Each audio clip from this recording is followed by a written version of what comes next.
இது என்ன புதுசா இருக்கு? இது மீன் மாதிரி தெரியலையே, என்னப்பா இவ்ளோ பெருசா இருக்குன்னு வலைய பார்த்த மீனவர்களுக்கு அதிர்ச்சி தாங்க காத்துட்டு இருந்திருக்கு.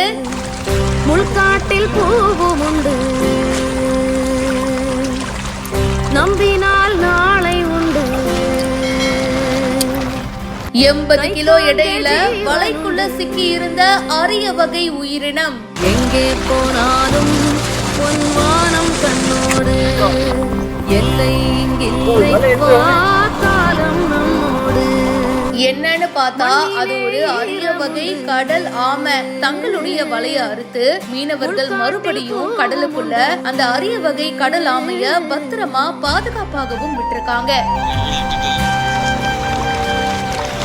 ராமநாதபுரம் மாவட்டம் திருவாடானை பக்கத்துல நம்புதாலை கடற்கரை பகுதியில நாகேந்திரன் அப்படின்றவருக்கு சொந்தமான படகுல விஜய், உலகேஸ்வரன், பூவரசன், தேவா இந்த மாதிரி மீனவர்கள் கடலுக்கு போயிட்டு வலைய விரிச்சிருக்காங்க.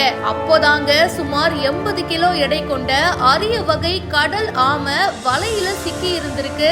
இத பார்த்ததும் உடனே மீனவர்கள் தொண்டி கடற்கரை காவல் நிலையத்துக்கும் மற்றும் மன்னார் வளைகுடா வன உயிரினங்கள் காப்பகத்துக்கும் தகவல் கொடுத்திருக்காங்க. தகவல் அறிந்த அதிகாரிகள் உடனே மீனவர்கள் கிட்ட வலைய அறுத்து கடலாமைய பத்திரமா கடலுக்குள்ள விடும்படி அறிவுறுத்தி இருக்காங்க. இதையடுத்து அதிகாரிகள் அறிவுறுத்தியபடி தங்களுடைய வலைய அறுத்து மீனவர்கள் மறுபடியும் கடலுக்குள்ள அந்த அரிய வகை கடல் ஆமைய பத்திரமா பாதுகாப்பாகவும் விட்டிருக்காங்க.